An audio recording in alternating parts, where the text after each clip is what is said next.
ጤና ይስጥልኝ አድማጮቻችን እንደምን አላችሁ? እንደምን ሰነበታችሁ? ግርማ ካሳ ነኝ። ይህ ዋሜራ ነው።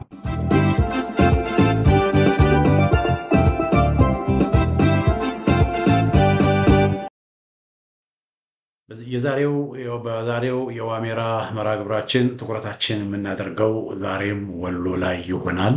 ያለፈው ጊዜ በወሎ እየሆነ ያለውን ኦፕሬሽን በስፋት ካርታ በማሳየት ፋኖቹ የያዙትን አካባቢዎች ሁሉ ለማሳየት ሞክሬያለሁኝ። እንደምታዩት እዚህ ጋር እንደምታዩት ከመስከረም 14 ጀምሮ ከመስከረም 14 2018 ዓ.ም ጀምሮ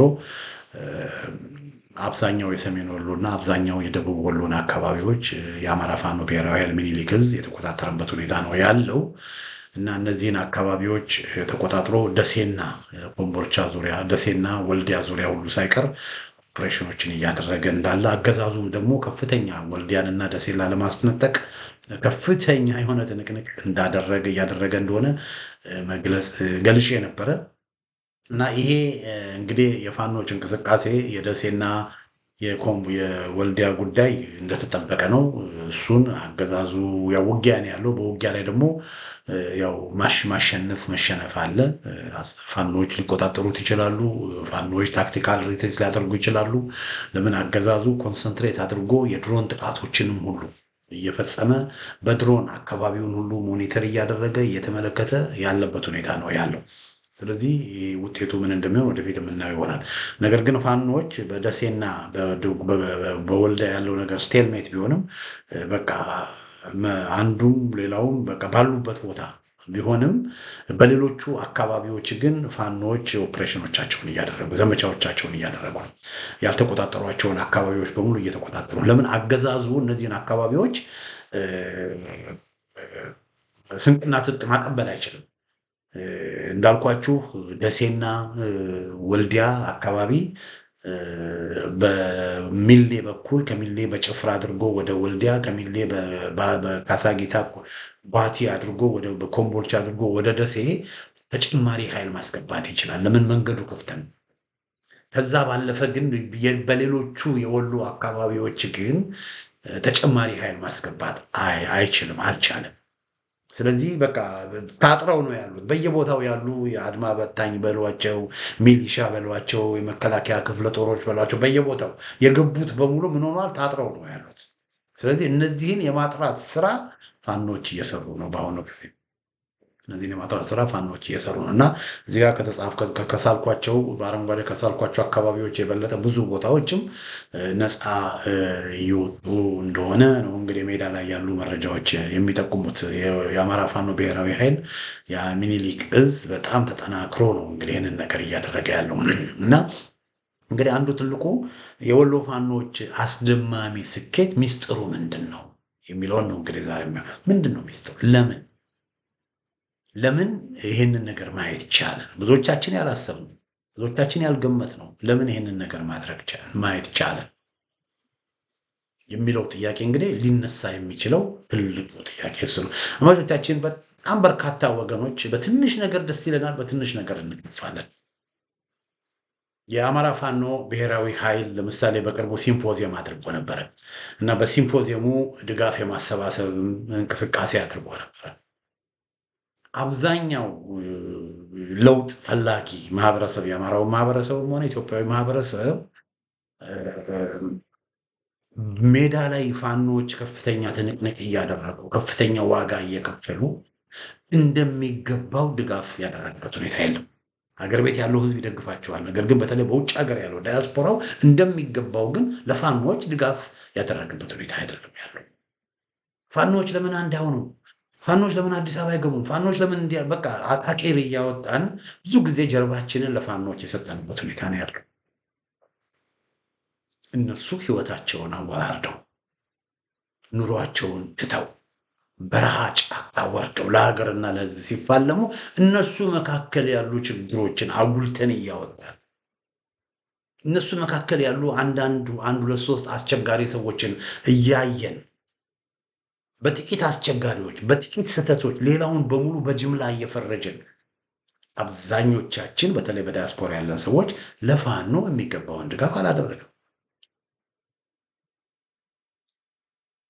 አንድ ነገር እኮ ሳይሰራ ሳይደከምበት ሳይለፋ እንዴት አድርጎ ነው ውጤት ሊመጣ የሚችለው?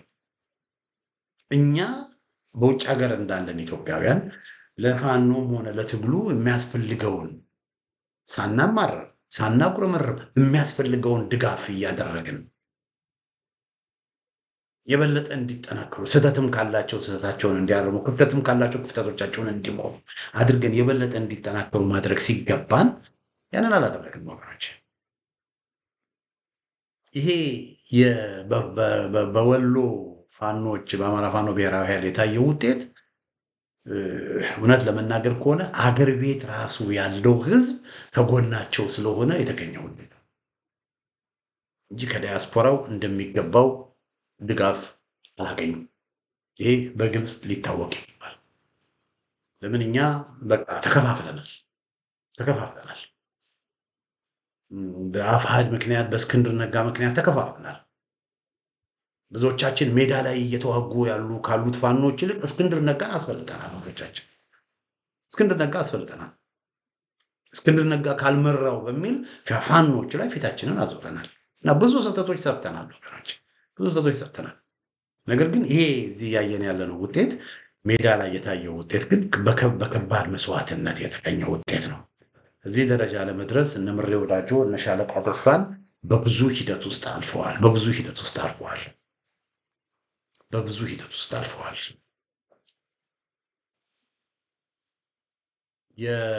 የአማራ ፋኖ ወሎ እንዳልኳችሁ በወሎ ውስጥ በመቶዎች የሚቆጠሩ የተለያዩ አደረጃጀቶች ነው የነበሩት። የተለያዩ አደረጃጀቶች ነው የነበሩት እና እነዚህ አደረጃጀቶችን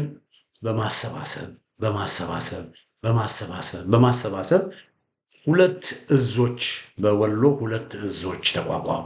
አንዱ በኮሎኔል ፋንታሁን ሙህባ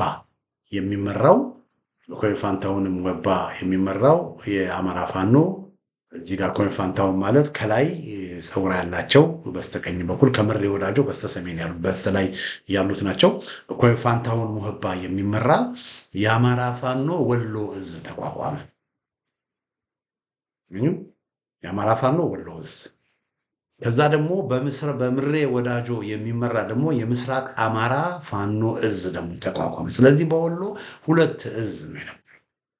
የምስራቅ አማራ ፋኖ እዝ በምሬ ወዳጆ የሚመራ፣ የአማራ ፋኖ ወሎ እዝ በኮሎኔል ፋንታሁን የሚመራ እና ሁሉም እና የተወሰኑ ደግሞ ለብቻቸው የነበሩ አንድ ሁለት ብርጌዶች ነበሩ እንጂ አብዛኛው የወሎ ፋኖ በእነዚህ በሁለት አደረጃጀቶች ስር ነው የነበረው ከአንድ ዓመት ተኩል በፊት።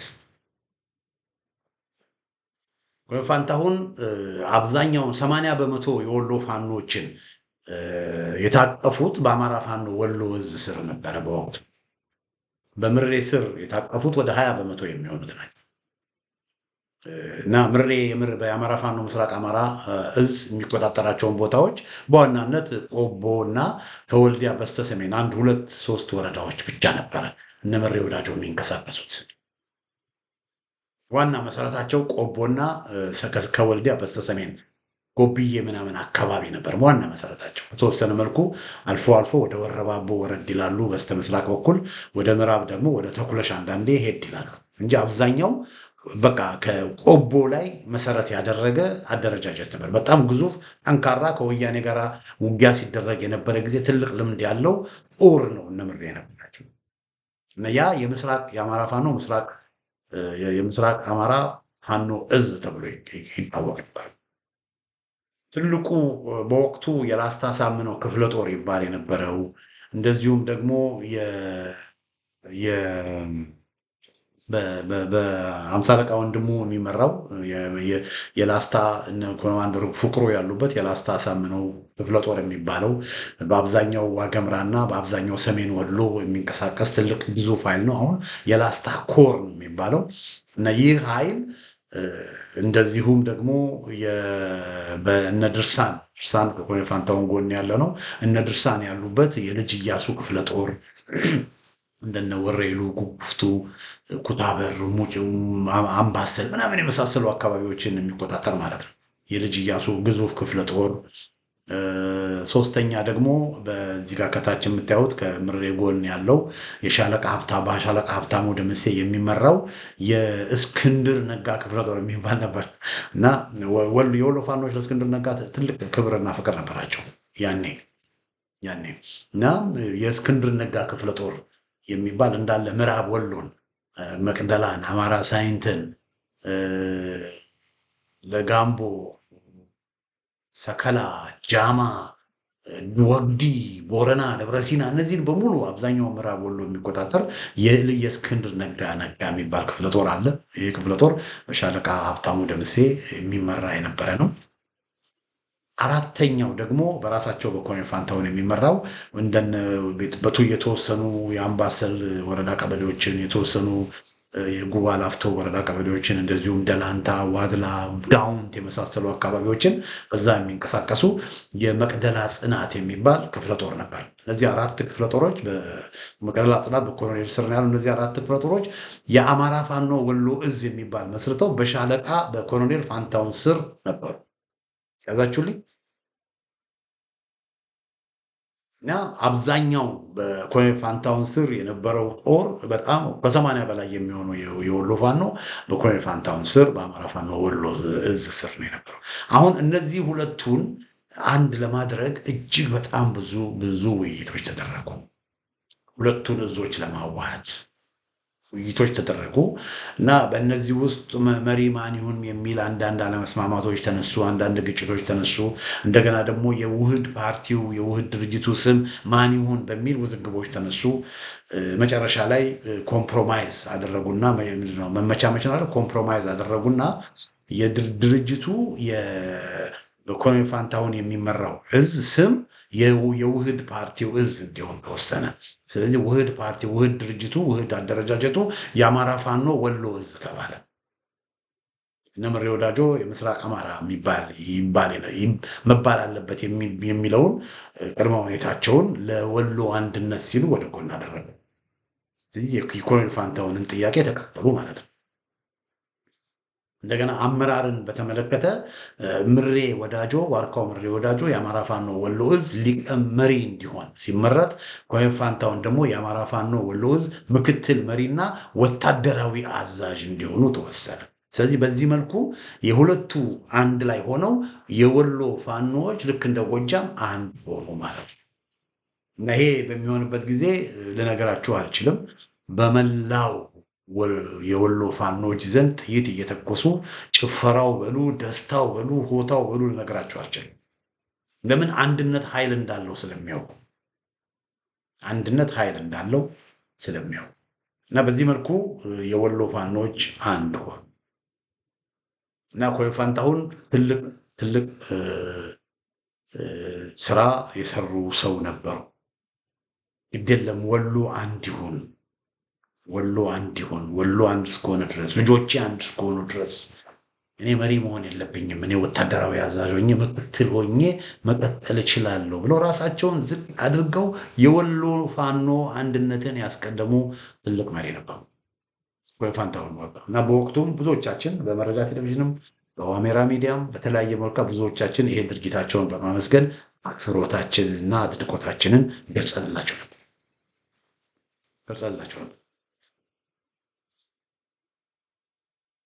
ከዚህ በኋላ ምን ይፈጠራል? አድማጮቼ፣ ተመልካቾቼ፣ ይሄ እንደዚህ ባለበት ሁኔታ አንዳንድ ስህተቶች ይፈጠራሉ።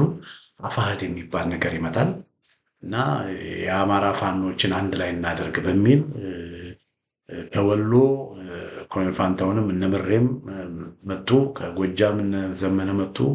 ወሎች ጎንደሮች ደግሞ ሁለት ተከፋፍለው ስለነበረ ገና አንድ ስላልሆኑ የነሻለቃ ባዬ የአማራ ፋኖ አንድነት በጎንደርና የነሻለቃ ሀብቴ የአማራ ፋኖ ጎንደር ዝም እንደዚሁ ተሳተፉ። ከሸዋም ደግሞ ሸዋ አሁንም አንድ ስላልሆኑ እንደ ወሎና እንደ ጎጃም አንድ ስላልሆኑ በመከታው ማሞ የሚመራ የሸዋ ጠቅላይ ግዛት እዝ እና በኮማንደር አሰግድ የሚመራ የአማራ ፋኖ በሸዋ ተካተው አንድ ድርጅት ለማቋቋም ውይይት ይጀምራሉ። ከ2 ወር በላይ ይነጋገራሉ። እና ይሄ ውይይት በሚጀመርበት ጊዜ ድርጅት ስም ያወጣሉ። አፋሕድ የሚባል የአማራ ፋኖ ህዝባዊ ድርጅት የሚል በጋራ ሁሉም ያንን ድርጅት ያወጣሉ። መተዳደሪያ ደንብ ያወጣሉ። የቃል ኪዳን ሰነድ ይፈርማሉ። ሁሉ ነገር ከጨረሱ በኋላ እና ይህን ሁሉ ነገር በሚጨርሱበት ጊዜ በዩናኒመስ ኮንሰንት ሁሉም በተስማሙበት መንገድ ነበር የሚያደርጉት። ሁሉም እየተስማሙ ነው። በቃ 100% ዩናኒመስ ቮት ሁሉም እየተስማሙ ነበር የሚያደርጉት። መጨረሻ ላይ መሪ እንምረጥ በሚለው ጉዳይ ላይ ኮሌክቲቭ ሊደርሺፕ ማድረግ ሲችሉ ወይንም ደግሞ ሁሉም የሚስማማበት መሪ መምረጥ ሲችሉ ዘመነ ካሴ፣ እስክንድር ነጋ በሚል መከፋፈል ተፈጠረ፣ ልዩነት ተፈጠረ፣ ችግር ተፈጠረ እና የፋኖን ትግል የቁንጅና ውድድር ይመስል በቃ በዲሞክራሲ በሚል በድምፅ ብልጫ በሚል እስክንድር ነጋ 5-4 አሸንፊያለሁ ብሎ አፋሕድ ብሎ ለብቻው ወጣ። እስክንድር ነጋ 5-4 አሸንፊያለሁ ብሎ ሲወጣ ሌሎቹ ደግሞ አንቀበልም ብሎ ደግሞ ለብቻቸው ቀጠሉ ማለት ነው። ስለዚህ ይሄ ነገር ተመርጫለሁ ብሎ ቀድሞ ማወጅ ተገቢ አልነበር። በምርጫ ካልተስማሙ እንደገና ገሌ መረጥ ገሌ አይመረጥ በሚለው ከተጨቃጨቁና ካልተስማሙ ማድረግ የነበረባቸው እንደገና ቆይተውት ሁላችንም የሚያስማማ መንገድ እንፈልግ ተባብለው ሁሉንም አሸናፊ ያደረገ መፍትሄ ማግኘት ይችሉ ነበር። ግን እስክንድር ቸኩለው አፋሕድ የሚል ደነገ። እንግዲህ ይሄ በሚሆንበት ጊዜ እስክንድር ነጋ 5-4 ተመረጥኩ ብሎ በሚልበት ጊዜ እዛ ላይ ዝርዝር አልገባም። ኮሎኔል ፋንታሁን ተመልከቱ፣ በወሎ ውስጥ ወሎን አንድ አድርገዋል። ስለዚህ የወሎ እዝን አቋም ተነጋግረው እንደ ወሎ ተነጋግረው ማንን እንምረጥ መምረጥም ካለባቸው ማንን እንምረጥ የሚለውን ነገር እንደ ወሎ እንደ ስራ አስፈጻሚ ተነጋግረው ከነምሬ ጋራ ከነድርሳን ጋራ ከሌሎቹ ጋራ ከክፍለ ጦር አዛዦች ጋራ ኮሬፋታው ተነጋገሩ በኋላ በጋራ አይ ዘመነን እንምረጥ፣ አይ ምሬን እንምረጥ፣ አይ ሁለቱንም አይደለም በእንደዚህ አይነት አሰራር እናደርግ ብለው በጋራ መወሰን ሲገባቸው ኮሎኔል ፋንታሁን ከነምሬ ወዳጆ በመጻረር ለእስክንድር ነጋ ድምፅ ሰጡ። በዚህ ጊዜ ምን ሆነ? ያ በስንት መከራ አንድ የሆነው የወሎ ፋኖ ለሁለት በቃ ተበተነ። ሲንግል ሃንድሊ ኮሎኔል ፋንታሁን የወሎ አንድነትን ምን አደረጉት? በተኑት።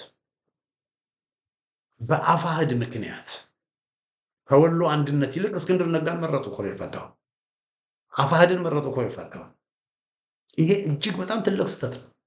አንድ ያደረጉትን እዝ ዝቅ ብለው ተዋርደው አንድ ያደረጉትን የሸዋ እዝ ሲንግል ሃንድሊ ኮሎኔል ፋንታሁን በተኑት። የዚህን ጊዜ ምን ሆነ? በቃ ወሎ ትርምስ ውስጥ ወደቀ። በቃ ተተራመሰ ወሎ። ከዛ በኋላ ምን ብያችሁ ነበረ? በኮሎኔል ፋንታሁን ስር እነ ድርሳን እነ የልጅ ኢያሱ ክፍለ ጦር እነ 50 አለቃ ወንድሙ የላስታ ክፍለ ጦር እነ የእስክንድር ነጋ ክፍለ ጦር እነ ሻለቃ ሀብታሙ ደምሴ እነዚህ በሙሉ በኮሎኔል ፋንታሁን ስር ነበሩ። ኮሎኔል ፋንታሁን ይህንን ውሳኔ ሲወስኑ ድርሳንን አላናገሩ። ይህንን ውሳኔ ሲወስኑ የልጅ ኢያሱ ክፍለ ጦር አመራሮችን እነ ደምሌን አላናገሩ። ይህን ውሳኔ ሲወስኑ የእስክንድር ነጋ ክፍለ ጦር ሻለቃ ሀብታሙን አላናገሩ። ይህን ውሳኔ ሲወስኑ የላስታ ሳምነው ኮር አመራሮችን አላናገሩ። በተናጠል ለብቻቸው በቃ እዙ የራሳቸው ድርጅት የሆነ ይመስል በተናጠል ለብቻቸው ነው ያን ውሳኔ ወሰኑት። ይሄ በሚሆንበት ጊዜ ብዙዎቹ የእሳቸውን ውሳኔ አንቀበልም። ድርሳን ሻለቃ ድርሳን የልጅ ኢያሱ ክፍለ ጦር አመራር ከአፋሕድን እኔ አላቅም፣ ለአፋሕድ እውቅና የለኝም፣ ለእስክንድር ነጋም ደግሞ እውቅና የለኝም፣ እስክንድር ነጋ መሪ አይደለም፣ አፋሕድንም የሚባለውን ድርጅትም አንቀበልም በሚል የልጅ ኢያሱ ኮር ብሎ ለብቻው በተወሰኑ የወሎ አካባቢዎች መንቀሳቀስ ጀመረ። ሻለቃ ሀብታሙ ደምሴ የሚመራው የእስክንድር ነጋ ክፍለ ጦር ደግሞ ለሁለት የተወሰነው ክፍለ ጦር የተወሰነ ብርጌዶች ያሉበት አሁን በህይወት የሉም። ሳጅን አደም አሊ የሚመሩት የንጉስ የምዕራብ ወሎ ኮር ተቋቋመ። ሳጅን አደም አሊ የሚመሩት አሁን በህይወት የሉም።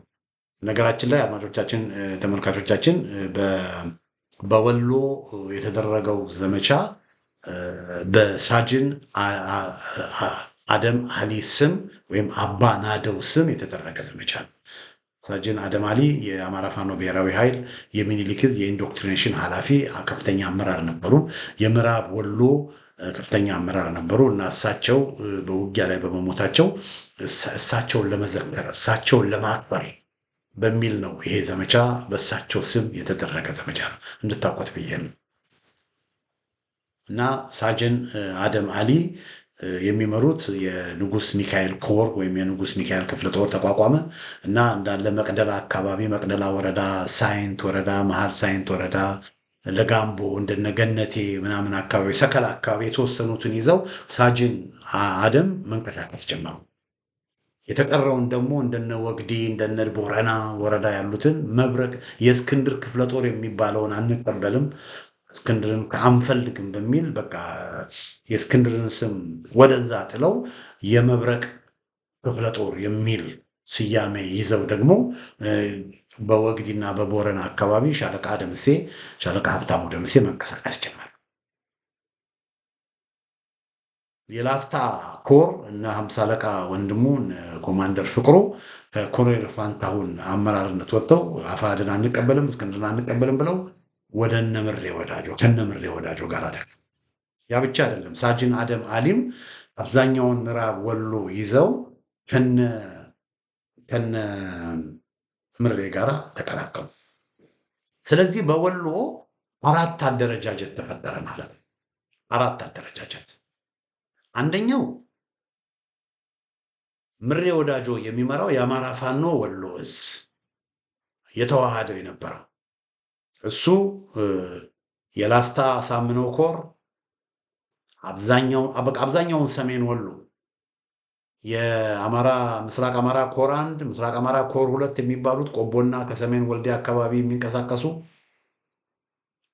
እንደዚሁም በሳጅን አደም አሊ ይመሩ የነበሩት የምዕራብ ወሎ ኮርን እነዚህ አራቱ ኮሮቹን ይዘው አንድ አደረጃጀት ተፈጠረ ማለት ነው። ሰፊ ኮር እንዳለ አብዛኛውን ሰሜን ወሎ ማለት ይቻላል እና ደግሞ ኦልሞስት ግማሹን ምዕራብ ወሎ ማለት ይቻላል።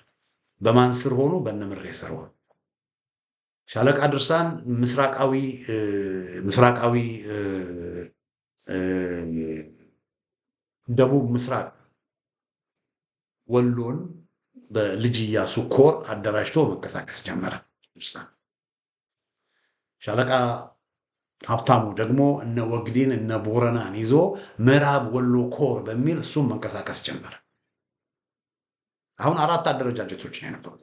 ኮሎኔል ፋንታሁን ወደ 25 በመቶ የሚሆን ወደ 20 በመቶ የሚሆን ጦር የወሎ ፋኖ በሳቸው ስር ነበረ። 20 በመቶ የሚሆነው የወሎ ፋኖ በሳቸው ስር ነበረ። መቅደላ ጽናት የሚባል ክፍለ ጦራቸውን ይዘው በዋናነት በደላንታ በተወሰነ ጉባ ላፍቶ አካባቢዎች ወደ ወልዲያ አቅራቢያ ማለት ነው። እንደዚሁም በዋግላና በዳውንት አካባቢ መንቀሳቀስ ጀመሩ ኮሎኔል ፋንታሁን። አሁን ምን ሆነ? እነዚህ 4ቱ አደረጃጀቶች እንግዲህ ከነዚህ ውስጥ እንግዲህ 4ቱ አደረጃጀቶች የሚመሩት በእነዚህ 4 ወገኖች ናቸው። እነዚህ 4 ወንድሞች እነዚህ 4 ፋኖች 4 የወሎ አደረጃጀቶችን ይመሩ የነበሩ ናቸው። አሁን ምን ሆነ? እነዚህ 4ቱ መነጋገር ጀመሩ። መነጋገር በሚጀምሩበት ጊዜ ወደ ታህሳስ 2017 ዓመተ ምህረት ገና እንዳለፈ ጥምቀት በዓል ከመድረሱ በፊት ጥር መጀመሪያ ታህሳስ መጨረሻ 2017 ዓመተ ምህረት በተለይም ደግሞ ሻለቃ ሀብቴ ወልዴ ከአፋሃድ ከወጣ በኋላ ኮሎኔል ፋንታሁን እሳቸውም ከአፋሃድ ወጥተው ከሌሎች ወንድሞቻቸው ጋር ሆነው ወሎን እንደገና አንድ ለማድረግ በስምምነት ይደርሳሉ። ከስምምነት ከደረሱ በኋላ ጋዜጣዊ መግለጫ ሊሰጡ ከአፋሕድ መውጣታቸውን ከነምሬ ከነድርሳን ከነሻለቃ ሀብታሙ ጋር ሆነው ወሎን አንድ ለማድረግ ፍላጎት እንዳላቸው ጋዜጣዊ መግለጫ እንደሚሰጡ ለሚዲያዎች ሁሉ ተነግረው መጨረሻ ሰዓት ላይ ምን እንደነካቸው አላውቅም። እስክንድር ነው መሪ አፋድን አለቅም ብለው ወካውት አደረጉ። ስምምነቱ ሶስቱ ሻለቃ ድርሳን የሚመራው የልጅ ኢያሱ ኮር፣ ሀብታሙ ደምሴ የሚመራው የምዕራብ ወሎ ኮር፣ አንዱ የምዕራብ ወሎ ኮር ወግዲና ቦረና መካነ ሰላም አካባቢ የሚንቀሳቀሰው፣ እንደዚሁም ደግሞ የተቀሩት በምሬ ወዳጆ ስር ያሉት የምስራቅ አማራ ኮር 1፣ የምስራቅ አማራ ኮር 2፣ የላስታ ኮር እና ደግሞ እነ ሳጅን አደማዲ ይመሩት የነበረው የምዕራብ ወሎ ኮር እነዚህ አንድ ላይ ሆነው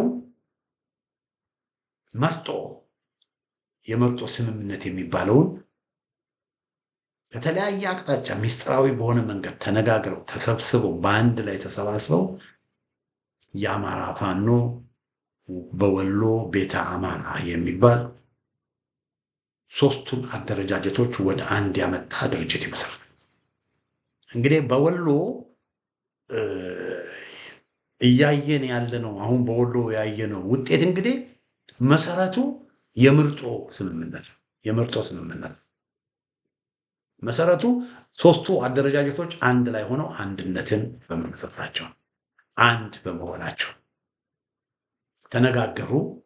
ምሬ ወዳጆ የአማራ ፋኖ በወሎ ቤተ አማራ መሪ ሆነ። ሻለቃ ድርሳን ብርሃኔ የአማራ ፋኖ ቤተ አማራ ምክትል መሪና ወታደራዊ አዛዥ ሆነ።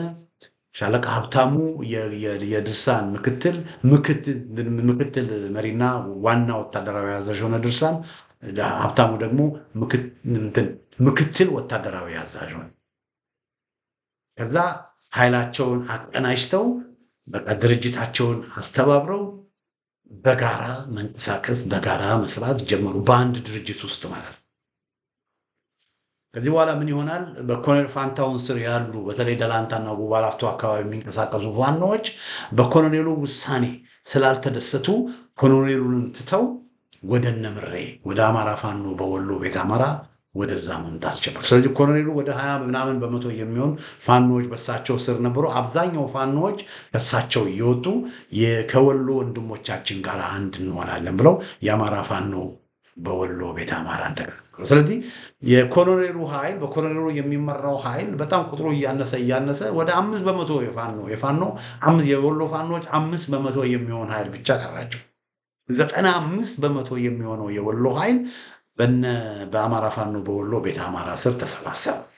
አያችሁ፣ ቁልፉ ይሄ የወሎ ፋኖችን በአንድ ላይ መሰብሰብ ተቻለ። ከዛ ላይ ኮሎኔሉ ያው እሳቸው በአፋድ ስር ቀጠሉ። በዋናነት መቀመጫቸውን ዳውንት አደረጉ። እዚህ ጋራ ካርታ ላሳያችሁ። በዋናነት መቀመጫቸውን ዳውንት ላይ ያደረጉ። ዳውንት ማለት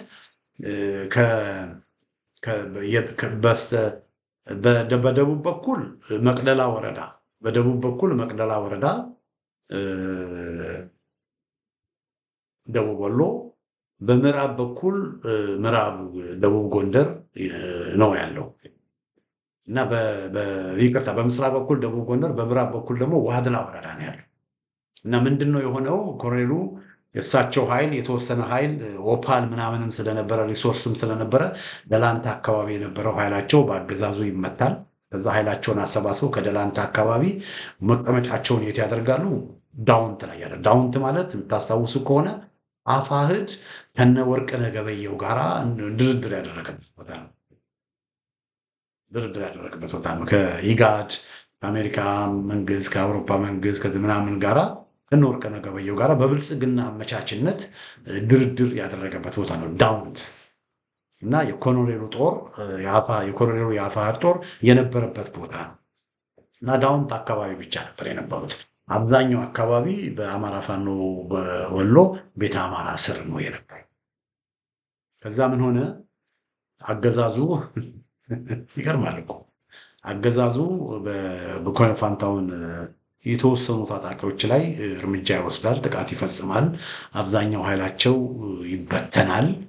ስለዚህ እሳቸው ከ100 ከ200 ከሚሆኑት ጋራ ወደ ጎንደር ይሻገራል።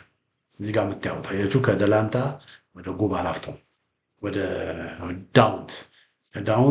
ዳውንትን ለአገዛዙ ያስረክቡና ለአገዛዙ ዳውንትን ይሰጡና ከዳውንት ወደ ደቡብ ጎንደር ይሻገራሉ። እና ደቡብ ጎንደር ውስጥም እንደዚሁ ፋሎ ደሴ ሞቶ በነበረ ጊዜ አንዳንዱ ዝግቦች ስለተነሱ እዛም ለህይወታቸው ስለሰጉ ከማስረሻ ሰጤ ጋር ሆነው ሁለቱ አንድ ላይ ሆነው ሁለቱም ደቡብ ጎንደር ነው የነበሩት። ስማዳ አካባቢ አርብ ገበያ ነው ምናምን የሚባለው አካባቢ ታች ጋይንት ነው የነበሩት እና ሁለቱ ወደ 200 ነው 300 የሚሆነውን ጦራቸውን ይዘው ከጎንደር ወደ መቅደላ ይመጣል። ከመቅደላ ደግሞ እንደገና ወደ ላይሳይንት፣ ከላይሳይንት ወደ ለጋምቦ፣ በለጋምቦ ወደ ሰከላ፣ ከሰከላ ወደ ቦረና፣ ከቦረና ወደ ጎንደር ድንበር ሄደው ከአማራ ፋኖ ጎንደር አመራር ወታደሮች ጋር ታጣቂዎች ጋር ሁሉ ተኩስ እስኪለዋወጡ ድረስ ደርሰው ነበር። ከዛ እንደገና ወደ አማራ ሳይንት ሄደው በአሁኑ ጊዜ ኮሎኔል ፋንታሁን እና ማስረሻ ሰጤ ከ100-200 ታጣቂዎቻቸው ጋር የት እንዳሉ አይታወቅም። ምንም የሚታወቅ ነገር እና ከቦታ ወደ ቦታ ከአካባቢ ወደ አካባቢ ከቀበሌ ወደ ቀበሌ ከወረዳ ወደ ቀበሌ መቅበዘዞ ነው ስራቸው። ስለዚህ የአማራ ፋኖ በወሎ ቤተ አማራ አብዛኛውን ኦልሞስት 100% የወሎ ፋኖች ማለት ይቻላል ከቦታ ወደ ቦታ ከሚቅበዘበዙ 100-200 የሚሆኑ የኮሎኔል ፋንታሁን ታጣቂዎች በቀር አብዛኛውን የወሎ ፋኖችን አንድ ላይ አድርገው በተቀናጀ መልኩ ስራቸውን ይጀምራሉ። ከዛ ምንድነው የሆነው? የአማራ ፋኖ በወሎ ቤተ አማራ ከአማራ ፋኖ በጎጃም ከአማራ ፋኖ በሸዋ ከአማራ ፋኖ አንድነት በጎንደር ጋር በመሆን ግንቦት 1 ቀን 2017 ዓ.ም የአማራ ፋኖ ብሔራዊ ኃይል አፋብኃን ይመሰርታል። አፋብኃን ከመሰረቱ በኋላ የአማራ ፋኖ በወሎ የሚለው ስያሜ ይቀርና የአማራ ፋኖ ብሔራዊ ኃይል የሚኒሊክ እዝ የሚል ስያሜ ተሰጥቷቸው ስራቸውን መስራት ይጀምራሉ። ወታደሮች ኮማንዶዎች ማሰልጠን ይጀምራሉ። እነ ጆዚ ኮማንደር ጆዚ ኮማንዶዎችን በስፋት ማሰልጠን ይጀምራሉ።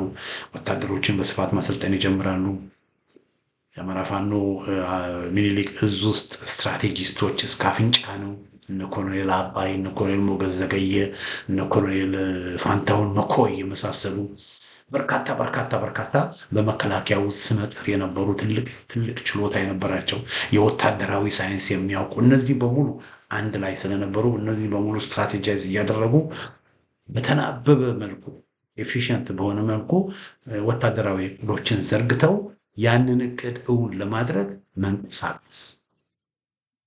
እንግዲህ አንዱ የወሎ ፋኖች አስደማሚ ስኬት ሚስጥሩ የተበታተነው የወሎ ኃይል በአንድ ላይ መሰባሰብ። ያዙልኛል። የተበታተነው የወሎ ኃይል በአንድ ላይ በመሰባሰብ ኮሎኔል ፋንታሁን ይሉ ግን ኮሎኔል ፋንታሁን በቃ መርጠዋል። ለሳቸው ክብር ለሳቸው ፍቅር ያላቸውን የወሎ ፋኖችን አልፈልግም ብለው የወሎን ፋኖ አንድነት አልፈልግም ብለው እስክንድር ነጋንና አፋህድን መርጠው እየተቀበዘበዙ ናቸው። ያ ለዛ ውሳኔያቸው የራሳቸው ተጠያቂ ናቸው። በአሁኑ ጊዜ ኮሎኔል ፋንታሁን ለራሳቸው ሲሉ ወደነ ወንድሞቻቸው መጥተው መቀላቀል ይችላል። እኔ እርግጠኛ ነኝ እነ ምሬ እነ ድርሳን ለኮሎኔል ፋንታሁን ይቅርታ ያደርጋሉ፣ ይቀበላቸዋል ስህተታቸውን ካመኑ። በዚህ ሁኔታ መቀጠል አልፈልግም እናንተ ጋር ሆኜ ከእናንተ ጋር መስራት ፈልጋለሁ ካሉ ኮሎኔሉ ብቃት ያላቸው ወታደራዊ ኮማንደር እንደመሆናቸው ለፋኖ ትግል ያስፈልጋል። ግን እሳቸው ግትር ከሆኑ እንዳልኳችሁ ጫፍ እየደረሱ ሀሳባቸውን የሚቀይሩ ከሆነ የወሎን ሕዝብ ጥቅምና ፍላጎት የማያስቀድሙ ከሆነ ታማኝነታቸው ለእስክንድርና አፋሕድ እየተባለ ለሚጠራው ድርጅት ከሆነ ምንም ማድረግ አይቻልም። እና እነ ድርሳን እነ ምሬ እነ ሀብታሙ ያደረጉት ይሄንን ነው። በራቸውን ከፍቶ ጠበቋቸው። እሳቸው ካልመጡ ብሎ ግን እጆቻቸውን አታምሩ አልተቀመጡ፣ ስራቸውን ስር። ይህን ጊዜ አስታውሳለሁ። ይሄ ዘመቻ የወሎ ዘመቻ የተደረገው በሳጅን አደም አሊ ስም ነው። የአባናደው ዘመቻ ስም ነው። ሳጅን አደም ራሳቸው የምዕራብ ወሎ ኮር ሳሉ ለኮሎኔል ፋንታሁን ደብዳቤ ጽፈው ነበር፣ ተማጽኖ ነበር። ኮሎኔል ፋንታሁንን አባታችን ነህ፣ እባክህ ናና አብረን እንታገል፣ ናና ምራን ብለው አሁን በህይወት የለም ሰማዕት ናቸው። ሳጅን አደማሊ እንደ ምዕራብ ወሎ አማራ ኮር አዛዥነታቸው ለኮሎኔል ፋንታሁን ተማጽኖ አቅርበው ነበር። እና ያንን ደብዳቤያቸውን ማንበቤን አስታውሳለሁ።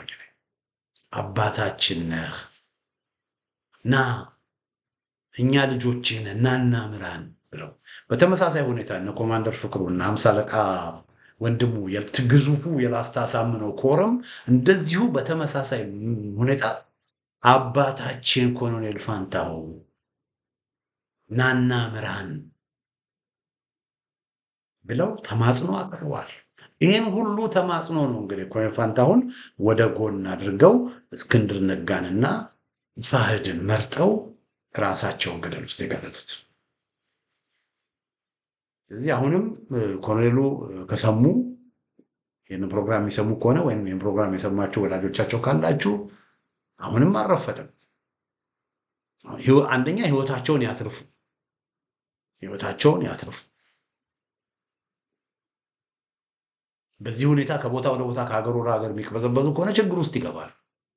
ስለዚህ ህይወታቸውን ያትርፉ። ሁለተኛ እሳቸው ጋር ያሉ 100፣ 200፣ 300 የሚሆኑ ወጣቶች አሉ።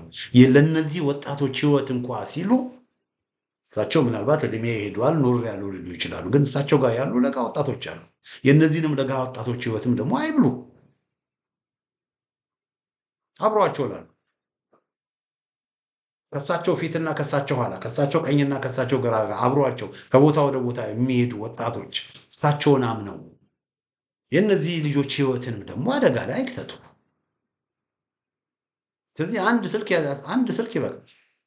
ምሬ ወዳጆ ጋር ቢደውሉ፣ ድርሳን ጋር ቢደውሉ በቃ መምጣት ፈልጋለሁ፣ እናንተ በምትሰጡኝ እናንተ በምትመድቡልኝ ቦታ ላይ ኃላፊነት ላይ ስራዬን መስራት ፈልጋለሁ ቢደውሉ ነገሮች አከተመላቸው።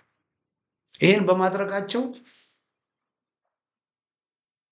አንደኛ የእሳቸውንም ተቀባይነት ሙሉ ለሙሉ ባይሆን በተወሰነ መልኩ ይመልሳል። ሁለተኛ ለወሎም ህዝብ፣ ለአማራው ማህበረሰብ፣ ለኢትዮጵያ ማህበረሰብም ተጨማሪ ድል ነው የሚሆነው። ልክ አንድ ትልቅ ከተማ እንደመያዝ ነው። ሶስተኛ በጎንደርና በወሎ አሁንም እያስቸገረ ያለውን አፋህድ የሚባል የበሰበሰ ድርጅት መሞቱንና መበስበሱን ያሳያሉ። የእሳቸው ውሳኔ ለጎንደርና ለወሎ አፋህድ ውስጥ ላሉ ተሳስተው የሚሆን ተታለው አፋህድ ውስጥ ላሉ ወገኖችም ትልቅ ምሳሌ ይሆናሉ። አራተኛ የብልጽግና ካምፕን ያበሳጫሉ።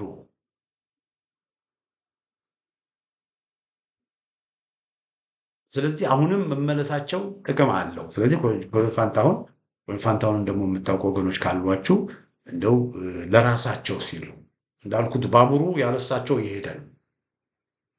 የወሎ ፋኖች ኮሎኔል ፋንታሁን መጡ አልመጡ ሜዳ ላይ ውጤት እያስመዘገቡ ወደፊትም ማስመዝገባቸውን ይቀጥላሉ።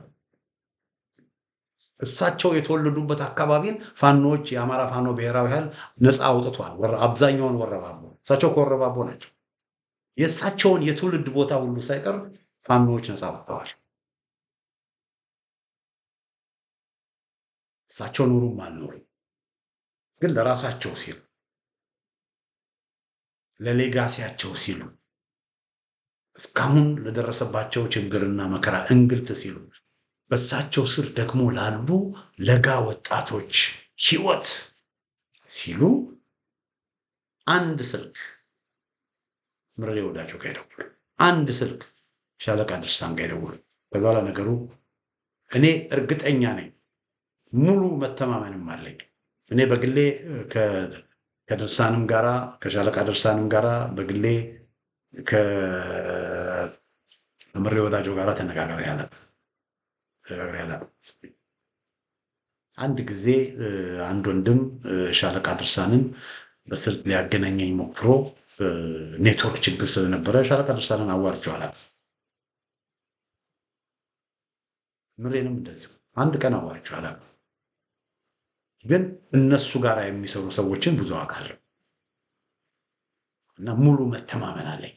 ፋንታውን ቢመጡ ምሬ ወዳጆ ድርሳን ብርሃኔ አቅፎ ነው። ይህንን እርግጠኛ መሆን አለባቸው ኮሎኔሉ።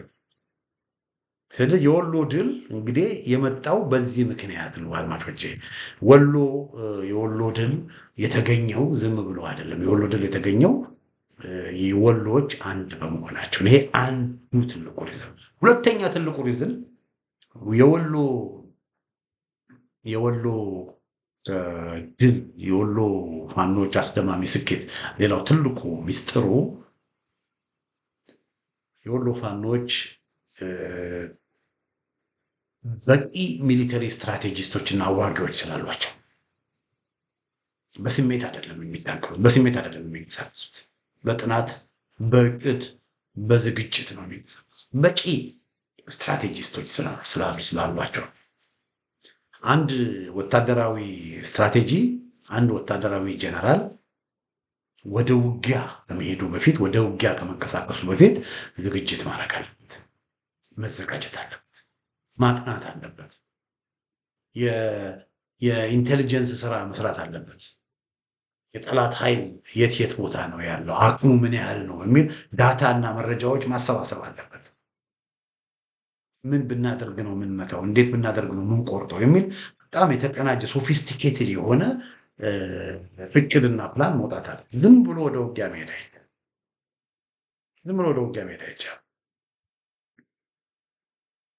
እና እንደዚህ አይነት ስትራቴጂ ለማውጣት የጠላትን አቅም አስቀድሞ መመርመርና ማጥናት ያስፈልጋል። የእኛንም የራሳችንንም ደግሞ አቅም መመርመርና በደንብ ማጥናት ያስፈልጋል። በስሜትና ዘራፍ በማለት ውጊያ አይደረግም። ስለዚህ አቅም አለን ወይ፣ የአገዛዙ ኃይል ይሄን ያህል ነው፣ የእኛ ኃይል ይሄን ያህል ነው፣ አቅም አለን ወይ ብሎ በደንብ ማጥናትና ማመዛዘን ያስፈልጋል። ከዛ በኋላስ እነዚህን አካባቢዎች በምንቆጣጠርበት ጊዜ ምንድን ነው የምናደርገው? እነዚህን አካባቢዎች ማስተዳደር የሚችሉ የሰው ኃይልስ አዘጋጅተናል ወይ? የፖለቲካ ስራ የሚሰሩ የሚያስተዳድሩ ሰዎችን አዘጋጅተናል ወይ? መዋጋት ብቻ አይደለም፣ ተዋግቶ ቦታን ከያዙ በኋላ እነዛን ቦታዎች ማስተዳደር ይጠይቃል። ያንን አድር የሚያደርግ አለ ወይ ተብሎ ዝግጅት ያስፈልጋል። ስለዚህ የወሎ የአማራ ፋኖ የአፋብኃ ምኒልክ ዕዝ እነዚህን በሙሉ የቤት ስራዎችን አስቀድሞ ዝግጅት ስለተደረገ በጥናት በፕላን ስለተደረገ፣ ስለዚህ አንዳንድ አካባቢዎች ፋኖች ወታደራዊ አዛዦች ፋኖን ካስለቀቁ በኋላ ወደ ሌላው መንደር ወደ ሌላው ወረዳ በሚሄዱበት ጊዜ ያን አካባቢ ተረክበው የሚያስተዳድሩ የሰለጠኑ፣ በአስተዳደር የሰለጠኑ፣ በፖለቲካ የሰለጠኑ፣ ህግን በማስከበር የሰለጠኑ ሰዎች ቦታውን ይይዙታል። ይሄ ሁሉ ስራ ምን ሆኗል? ይሄ ሁሉ ስራ ተሰርቷል። ስለዚህ አንደኛው የወሎ ፋኖች አስደማሚ ስኬት ሚስጥሩ አንድነታቸው ነው። ሁለተኛ ዝግጅታቸው ነው። ሶስተኛ ሚሊተሪ ስትራቴጂስቶች በብዛት አሏቸው።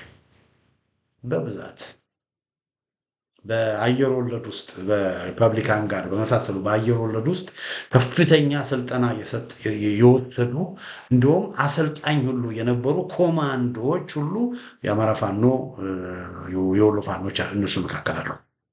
ከፍተኛ ስልጠና የወሰዱ እንደነ ኮማንደር ጆዚ፣ እንደነ ኮማንደር ፍቅሩ፣ እንደነ ኮማንደር 50 አለቃ ወንድሙ ማሩ የመሳሰሉ ማለት ናቸው። እንደገና ኮሎኔሎች፣ ሻለቃዎች፣ መካናይዝድ ጦር ሊመሩ የሚችሉ ሁሉ በብዛት ያሉባቸው ሰዎች ናቸው እና የአማራ ፋኖ የወሎ ፋኖች አስደማሚ ስኬት ሌላው ሶስተኛ ሚስጥሩ በቂ ወታደሮች፣ በሚሊተሪ ሳይንስ የላቁ አዋጊዎች፣ የጂኦግራፊ ካርታ ማንበብ የሚችሉ በብዛት ስላሏቸው ሚስጥሩ ይሄ።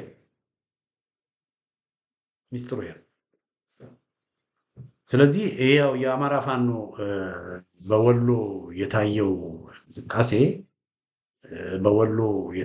እንቅስቃሴ በሌላውም አካባቢዎች እንዲኖር ከተፈለገ ከወሎ መማር ያስፈልጋል። ሸዋ ያላችሁ የሸዋ ፋኖች፣ የጎንደር ፋኖች፣ የጎጃም ፋኖች መጠየቅ ያስፈልጋል። ከወሎዎች መማር ያስፈልጋል። አንድ መሆን ብቻ በቂ አይደለም። አንድ ሆኖ ነገር ግን እዛ አካባቢ ያሉት ወታደራዊ አዛዦችና ወታደራዊ እንትኖች ስትራቴጂስቶች ጎበዝ ካልሆኑ ችግር ይፈጠራል። አንድ መሆን ብቻ ዋጋ የለውም። አንድ ከተኮነም በኋላ ደግሞ ጦርነቱን ፖለቲከኞች ሳይሆን ብቃት ያላቸው ወታደራዊ ስትራቴጂስቶች እንዲመሩት መደረግ አለበት። አንድ መሆን ብቻ ዋጋ የለውም። ዝግጅትም ያስፈልጋል፣ መዘጋጀት ያስፈልጋል። አሁን እስቲ አንድ ነገር ልንገራችሁ። ይሄንን ዘመቻ ይሄንን ኦፕሬሽን ፋኖች በሚያደርጉበት ጊዜ ፕሮፓጋንዳ ሰርተዋል። እንዲህ ልናደርግ ነው፣ እንዲህ ልንሰራ ነው፣ እንዲህ ልንገባ ነው ብሎ ሰርተዋል። አይደለም፣ እንደዛ አይደለም ያደረጉት። በፕሮፓጋንዳ ፕሮፓጋንዳው ከውጤት በኋላ ነው። መርሳን ሲቆጣጠሩ፣ ሳንቃን ሲቆጣጠሩ፣ እስታሽን ሲቆጣጠሩ፣ አጅባርን መካነ ሰላምን ሲቆጣጠሩ ከተሞቹን መቆጣጠራቸውን የሚያሳዩ ቪዲዮዎችን እና ፎቶግራፎችን በውጤት በማሳየት ስራቸው ነው ፕሮፓጋንዳ ሆኖ ማንነታቸውን የገለጸ። ያንን ነው የወሎ ፋኖች ያደረጉት። እና እንግዲህ የወሎ ፋኖች አስደማሚ ስኬት ሚስጥሩ ይሄን ይመስላል። እና አድማጮቻችን፣ ተመልካቾቻችን ለዚህ ነው አገዛዙ ማመን ስላቃተው፣ ስለደነገጠ፣ ስለተፍረከረከ በቃ ሰራዊቱ እንዳለ ስለተመታበት ቤዚክሊ ወልዲያንና ደሴን በመጠበቅ ላይ ብቻ ስላተኮረ ፋኖ ይሄን ሊያደርግ አይችልም። ህወሓትና ሻቢያ አንድ ላይ ሆኖ ነው የወጉኝ በሚል ያ ራሱ ለፋኖ በተዘዋዋሪ መንገድ ክሬዲት መስጠቱ ነው። ሻቢያ አገር ነው፣ ህወሓት ደግሞ ሀገርን ለረጅም ጊዜ ሲያስተዳድሩ የነበሩ ናቸው። እንግዲህ እነዚህ ሁለት ሀገርን ሲያስተዳድሩ የነበሩ ሰዎች ናቸው የወጉን አለ። በተዘዋዋሪ መንገድ ፋኖ ሀገር የመምራት ብቃት እንዳለው አገዛዙ አመነ ማለት ነው። እና እንግዲህ አድማጮቻችን፣ ተመልካቾቻችን የወሎ ፋኖች አስደማሚ ስኬት ሚስጥሩ በሚል ርዕስ ያዘጋጀው ዝግጅት ይህን ይመስላል። በሌላ ጊዜ በተመሳሳይ ፕሮግራም እስክንገናኝ ደህና ሁኑ።